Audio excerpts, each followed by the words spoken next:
नमस्कार बच्चों। आज जो हम पाठ पढ़ने वाले हैं उसका नाम है ऐतिहासिक कालखंड पाठ 10। परिसर अध्ययन भाग 2 के इस कालांश में आप सभी का स्वागत है। बच्चों, कुछ महत्वपूर्ण मुद्दे जो हम इस पाठ में पढ़ने वाले हैं, जैसे हमारा पहला मुद्दा है संस्कृति किसे कहते हैं, नदी घाटियों की नगरीय संस्कृति। तीसरा मुद्दा है विविध संस्कृतियाँ, मेसोपोटामिया, इजिप्ट, चीन, हड़प्पा। और चौथा पॉइंट है खेल और मनोरंजन। तो सबसे पहले हम आज टॉपिक पढ़ेंगे 10.1 संस्कृति किसे कहते हैं। दूसरे पाठ में या इसके पहले जो हमने पाठ पढ़ा था बच्चों, हमने उसमें देखा कि जिस कालखंड का इतिहास लिखने के लिए ग्रंथ, पांडुलिपियाँ आदि द्वारा लिखित प्रमाण उपलब्ध होते हैं, उस कालखंड को ऐतिहासिक कालखंड कहते हैं। इसका अर्थ ये हो गया बच्चों, इतिहास जो हम पढ़ते हैं और लिखते हैं वह केवल कल्पना पर आधारित नहीं है, बल्कि वह सत्य पर या प्रमाण पर आधारित है। और हम प्रमाण के आधार पर ही इतिहास लिखते हैं। और प्रमाण के लिए कुछ पांडुलिपियाँ, कुछ ग्रंथ जो पहले लोगों ने लिखा था वह प्रमाण के रूप में उपलब्ध हैं, जैसे कि रामायण, महाभारत, ये सब हमारे पुराने ग्रंथ हैं जो हमें लिखित प्रमाण के रूप में प्राप्त हुए हैं। बच्चों, उसी तरह प्राचीन नगरीय संस्कृति में भी विकास लिपियों के आधार पर ही इतिहास का लेखन किया गया है। जैसा कि बताया गया है आपको कि प्राचीन में लोग किस तरह, मतलब पुराने समय में लोग किस तरह से नगर का विकास किए, किस तरह से उनका खाना पीना और दिनचर्या थी। इस तरह इसकी सभी की जानकारी हमको उस समय के प्राप्त हुए लिपियों या फिर उस समय के प्राप्त हुए जो अवशेष थे उनसे प्राप्त होती है। इसका अर्थ यह है बच्चों कि नगरीय संस्कृति का उदय होने के साथ साथ नवाश्म युग का प्रागैतिहासिक कालखंड समाप्त हुआ। नवाश्म युग जो कि 3 भागों में बांटा गया है। कौन कौन सा भाग है?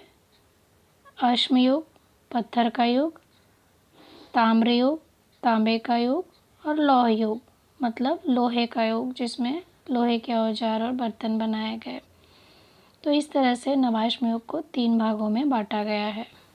उसके बाद आगे चलकर नवाश्म युग में ही खेती का विकास हुआ। औरतों को खेती करने का श्रेय जाता है। औरतों ने खेती की शुरुआत की और इस तरह से मिट्टी के बर्तन और कुछ नए श्रमिक पाए गए, कुछ कारीगर पाए गए और धीरे धीरे लोगों ने अपनी बुद्धिमत्ता का उपयोग करके नई नई वस्तुओं को बनाना शुरू किया। और फिर आगे चलकर चाक अर्थात पहिए का आविष्कार हुआ और जीवन को गति प्राप्त हुई। व्यापार में वृद्धि हुई और मानव जीवन विकासशील हो गया, विकास और प्रगति करता हुआ आगे बढ़ने लगा। तो इस तरह से मानव जीवन विकसित होने लगा और प्रागैतिहासिक अर्थात नगरों का, संस्कृतियों का उदय होने के साथ साथ ही नवाश्म युग का प्रागैतिहासिक कालखंड समाप्त हुआ और ऐतिहासिक कालखंड का प्रारंभ हुआ। ऐतिहासिक कालखंड बच्चों, जो इतिहास केवल कल्पना के आधार पर नहीं लिखा गया बल्कि प्रमाण के आधार पर लिखा गया है, ऐसे प्रमाणित कालखंड का प्रारंभ हुआ, उसे ऐतिहासिक कालखंड भी कहते हैं। इतिहास के साथ साथ संस्कृति और सभ्यता में भी विकास हुआ। तो हमारा पहला टॉपिक है 10.1 संस्कृति किसे कहते हैं। मनुष्य तथा अन्य प्राणियों को अपनी आवश्यकताओं को पूर्ण करने के लिए अपने आसपास के परिवेश और प्रकृति पर निर्भर रहना पड़ता है। जैसे कि जो उसके पास उपलब्ध था वह उन्हीं को अपना जीवन बना करके उसके साथ जीवन बिताता था। अर्थात प्रकृति ने जो मनुष्य को दिया, मनुष्य उसके साथ समन्वय बिठाकर या आप कह सकते हो एडजस्ट करके प्रकृति के साथ रहने लगा और प्रकृति पर निर्भर रहने लगा। उन आवश्यकताओं को पूर्ण करते समय अन्य प्राणी अपने परिसर और प्रकृति में विशेष परिवर्तन लाते हैं। जैसे कि भालू गुफा में रहता है, वानर पेड़ पर रहता है, परंतु मनुष्य मकान बनाता है। हम कह सकते हैं कि भालू अपने लिए गुफा नहीं बनाता और ना ही वानर अपने लिए पेड़ बनाता है, परंतु मनुष्य अपने लिए मकान बनाता है। तो मनुष्य की बुद्धिमत्ता का विकास होने लगा और उस विकास का परिणाम ये हुआ कि वह अपने लिए प्रकृति से अपने अनुसार वस्तुओं का उपयोग करना शुरू कर दिया। तो उसने अपनी सुविधा अनुसार घर बनाया, मकान बनाया और मकान बना करके रहने लगा। तो यह परिवर्तन हुआ जो कि प्रकृति में उपलब्ध चीज़ों का उपयोग करके मनुष्य ने अपने जीवन में कुछ परिवर्तन लाया। वह प्रकृति से प्राप्त अन्य प्राणियों की भांति कच्चा नहीं खा। मनुष्य ने अपने रहने के स्थान के साथ साथ अपने भोजन में भी परिवर्तन किया। वह पहले की तरह मांस को कच्चा नहीं खाता था, अब वह मांस को पका करके खाता था, जो कि उसे आसानी से स्वादिष्ट भी लगते थे और मांस को खाने में भी आसानी होती थी। तो वह मांस को पकाकर और सेक कर खाना शुरू कर दिया। तो इस तरह मनुष्य बुद्धिमान होने के साथ साथ अपने जीवन में परिवर्तन लाने लगा और इस तरह से प्रगति और विकास के चरण की ओर बढ़ा। कच्चे अन्य पदार्थ पर संस्कार करता था, जैसे कि पूजा करता था उनकी। आज भी हम बहुत सारे ऐसे उत्सव है जो अनाज की पूजा करके मनाए जाते हैं।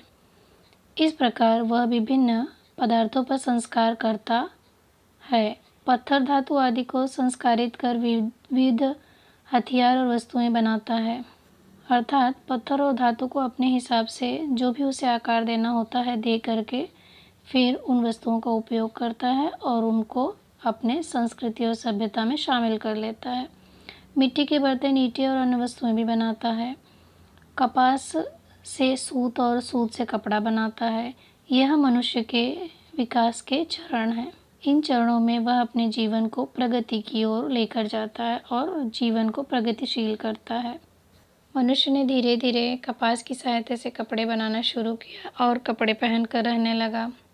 संक्षेप में हम कह सकते हैं प्रकृति से जो भी उसे प्राप्त हुआ, मनुष्य ने उसे अपने हिसाब से अपनी आवश्यकता अनुसार उसको यूज़ करना शुरू किया, परिवर्तित करने लगा। लेकिन मनुष्य को अपने हिसाब से परिवर्तित करने के लिए कौशल अर्थात गुण की आवश्यकता थी। जैसे लकड़ी है, तो लकड़ी के पेड़ को अगर आप टेबल बनाने वाले हो तो आपको बुद्धिमत्ता चाहिए कि टेबल का आकार कैसे दिया जाए, तब आप उसका उपयोग कर सकते हो।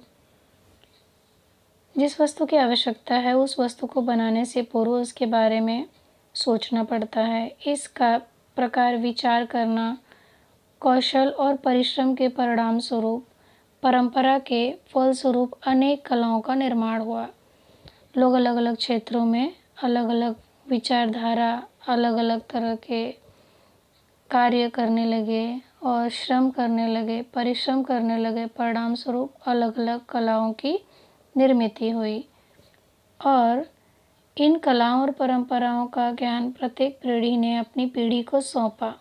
मतलब आने वाली पीढ़ी ने, पिताजी ने बच्चे को सिखाया और बच्चे ने आगे चल कर के अपने बच्चों को सिखाया। तो पीढ़ी दर पीढ़ी लोग परंपराओं को आगे बढ़ाने लगे और एक ही प्रकार का व्यवसाय परिवार में पीढ़ी दर पीढ़ी चलने लगा।